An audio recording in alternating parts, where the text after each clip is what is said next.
I was born into a very typical middle-class Texas family, the kind of family that cared a little too much about appearances. Not in a mean way, not in a cruel way, just in that quiet Southern way where what the neighbors thought of you mattered almost as much as who you really were. My father's side of the family had been in real estate for 3 generations. Big houses, big trucks, big Sunday BBQs with even bigger stories about success, money, and who just bought what. Thanksgiving at my grandparents' ranch in the hill country looked like something out of a Texas tourism commercial. Long wooden tables covered in food, laughter echoing through the oak trees, whiskey glasses clinking by the fire pit, and underneath it all, the unspoken competition of status. Who drove the newest truck? Whose kid got into the best school? Whose business closed the biggest deal? It was polite. It was charming. It was exhausting. I never fit in. While my cousins were talking about flipping properties and investment returns, I was the kid sneaking into the kitchen, watching the catering staff plate the desserts. I was fascinated, not by the food, but by the way these people moved. The precision, the grace, the quiet pride in their work. I wasn't impressed by the people at the table. I was impressed by the people serving the table. It confused my family. I remember one summer, I was about 17, my grandfather pulled me aside after a long family barbecue. He looked at me, cigarette in hand, boots dusty from the ranch yard, and said, "Son, you've got a good head on your shoulders, but you think too small. You should be running a company, not working for one." I didn't have the heart to tell him I didn't want to run anything. I wanted to build things. I wanted to serve people. I wanted to be in the room, in the action, not locked away in some corner office counting profit margins. My family saw service work, hospitality, restaurants, hotels, as something you did before you got a real job. For me, it was the only thing that ever felt real. My mom tried to steer me back onto the right path. She'd leave college brochures on my bed, business programs, real estate licenses, but I couldn't do it. I didn't care about selling houses. I cared about making people feel at home. There's a big difference. Of course, none of this went over well at family gatherings. I became that cousin, the one working late nights at diners, bartending weddings, bussing tables at events. At first, they thought it was a phase. Then they thought I was stubborn. Eventually, they stopped asking. And maybe that was the hardest part. Not the judgment, not the jokes, not even the disappointment. It was the quiet distance that grew between me and the people I grew up with. We just didn't speak the same language anymore. They measured life in square footage and zip codes. I measured it in small moments of connection. A perfectly timed drink refill, a guest's grateful smile, a room so comfortable that people forgot about their phones for 5 minutes. To them, I was wasting my potential. To me, I was finally starting to understand who I really was. But Texas wasn't the place for someone like me. Everywhere I turned, I was reminded of what I should be doing. Settling down, buying property, joining the family business. But I couldn't do it. The truth? I didn't want a big house. I didn't want a shiny truck. I didn't want a career that looked good in a Christmas letter. I wanted to work with my hands. I wanted to make people feel seen. I wanted a life that was mine, not inherited, not expected, not polished for show. It's funny how silence can be louder than words. That's what I remember most about that time. The silence at family gatherings. The glances. The pauses in conversation when I walked into the room. Like I was carrying some invisible stain on me. See, by the time I was 22, I was working as a barista at a small, independently owned coffee shop in Austin. Not some trendy, Instagram-worthy cafe. No neon signs or aesthetic wall art. Just a tiny shop tucked into the corner of a worn-out strip mall, with squeaky floors and an old espresso machine that coughed like an old man every time you pulled a shot. I loved that place. It was honest work, real work. There's something humbling and beautiful about making coffee for strangers at 6 a.m., learning their names, their orders, their stories. I felt connected to people in a way my family never taught me to be. But of course, to them, I was a disappointment. My grandfather, Richard Brooks Sr., was a legend in our family.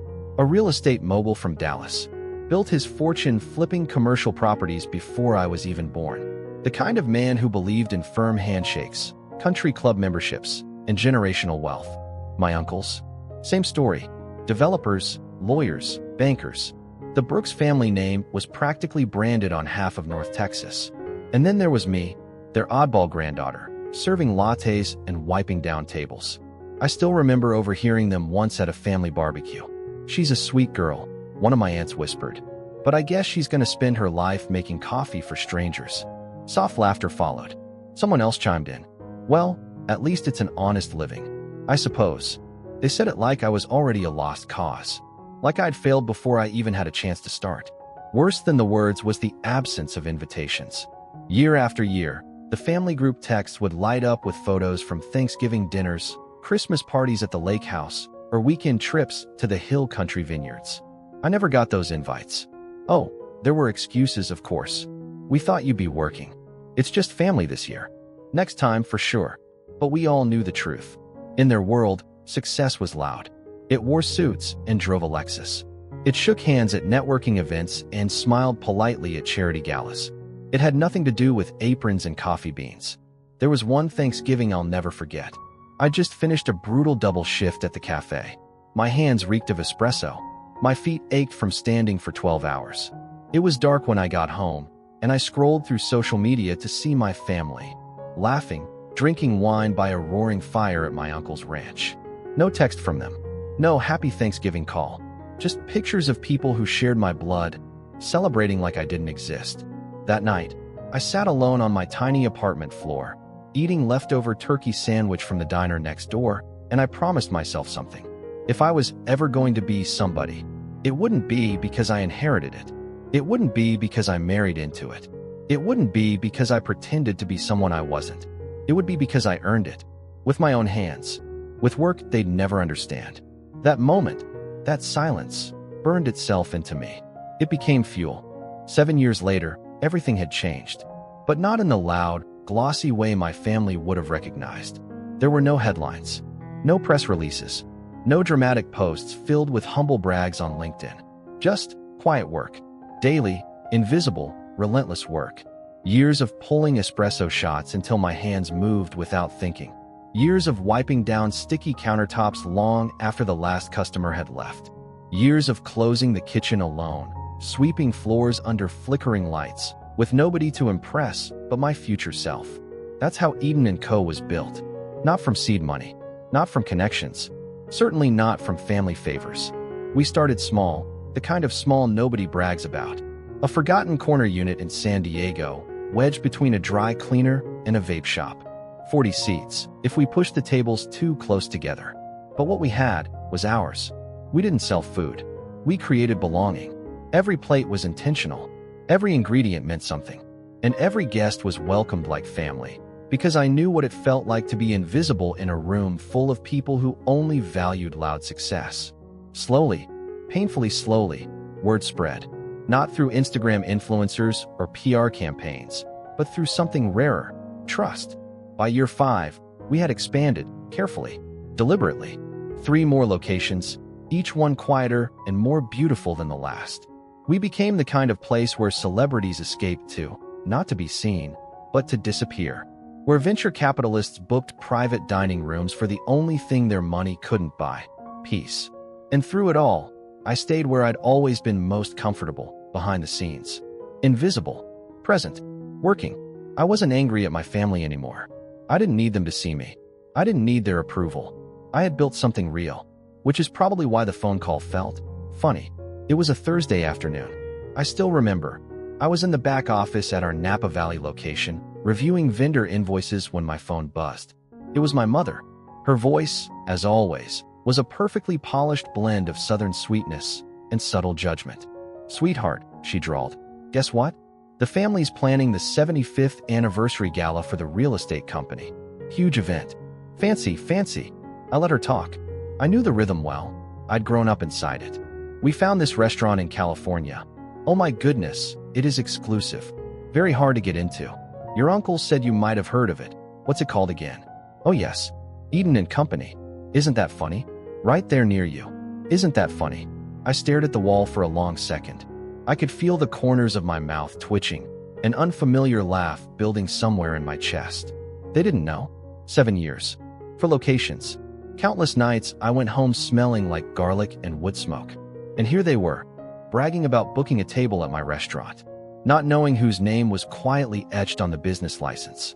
Not knowing whose hands had scrubbed the grout in the kitchen floors. not knowing who had bussed tables in that very dining room when tips were still the only profit I saw. Of course they didn't know.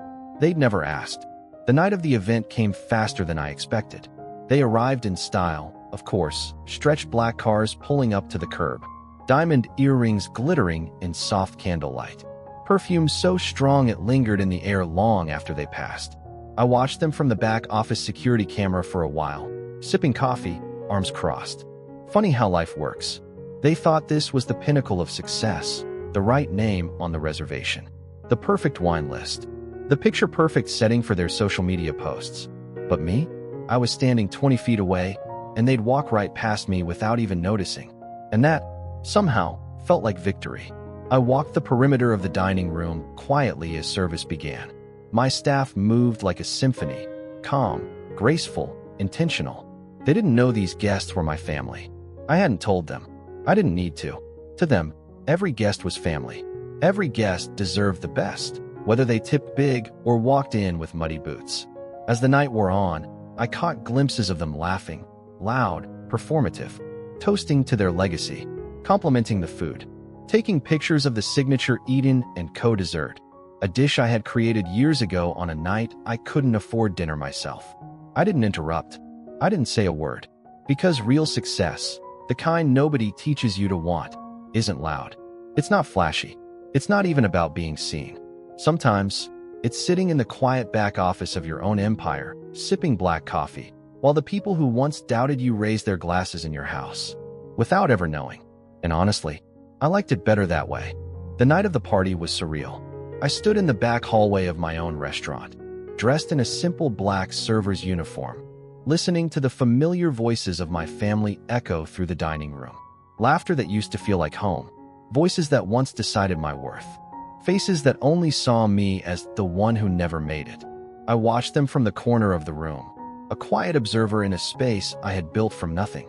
My mother was there, flawless as always, her pearl necklace perfectly matched with a sharp designer dress. She was telling the story of how our family business survived recessions, wars, real estate crashes, how resilience ran in our blood. Funny, they never thought I inherited that part. My uncles were boasting about deals closed, properties acquired, vacation homes built on the sweat of other people's backs. My cousins scrolled their phones, updating their Instagram stories with aesthetic shots of the restaurant. Hashtag luxury dining. Hashtag family legacy. Hashtag blessed. I shook my head. They had no idea. No idea who designed the menu they were raving about. No idea who trained the staff that handled them with effortless grace. No idea that the exclusive wine list they bragged about was curated by me after years of studying, tasting, and earning the respect of sommeliers who once wouldn't even look my way. And yet, I felt no anger. Only a quiet, almost bittersweet distance. This wasn't revenge. This wasn't a gotcha moment. This was life, unfolding exactly the way it was supposed to. Later that night, as they finished their last course, my mother, with her usual air of superiority, flagged down a manager. She wanted to settle the bill personally. A display of power, no doubt. In our family, whoever paid was in control. "Could you bring me the check, please?" she asked, her Texas accent syrupy sweet. The manager nodded, walked away, and moments later returned with the leather-bound folder. She opened it, smiling, until her eyes landed on the line printed neatly on the bottom.